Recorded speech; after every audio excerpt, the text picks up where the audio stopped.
Hello hello hello welcome to Geeta సారాంశం. Birthday video part 1 చూసారు కదా, అయితే ఇది పార్ట్ 2. ఆ రోజు ఇలాగా ఈశ్వరుడి గుడికి వచ్చాము. ఆ రోజు అక్కడ గుడిలో ఏదో పూజ కూడా జరుగుతోంది, దానివల్ల మేము ఎక్కువ గుడిలో ఉండే అవకాశం దొరికింది. రోజు మండే అవడంతో భక్తులతో కలకల్లాడుతుంది టెంపుల్. ఈ గుడిలో పూజా విధానం అది చాలా నచ్చింది నాకు. అండ్ అక్కడ ప్రసాదం ఆ రోజు స్వీట్ పొంగల్ అనమాట.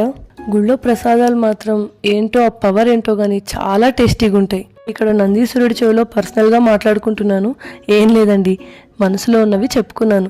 పెద్దగా కోరికలు ఎప్పుడు కోరుకోను గుళ్ళో, ఎందుకంటే దేవుడికి తెలుసు మనకేమి ఇవ్వాలో. ఆ తర్వాత అదే గుళ్ళో పక్కన దత్తాత్రేయ స్వామి గుడి ఉంది, అక్కడ కూడా వెళ్ళి దండం పెట్టుకున్నాను. గుళ్ళకి వెళ్ళి వస్తే ఎంత ప్రశాంతంగా ఉంటుందో కదా మనసు. ఊహ తెలిసినప్పటి నుండి మా అమ్మ చేసిన వాంగీబాత్ నా బర్త్డే రోజు ఖచ్చితంగా తింటాను. మేబీ 4 times మిస్ అయి ఉంటానేమో. 2 days ముందరే మా అన్నయ్య గుంటకల్ నుండి వస్తుంటే బెంగళూరుకి ఆ పౌడర్ మా అమ్మతో చేయించి తెప్పించుకున్నా. లాస్ట్ ఇయర్ మిస్ అయ్యాను, కానీ ఇయర్ ఈ రకంగా ఫుల్ఫిల్ అయింది.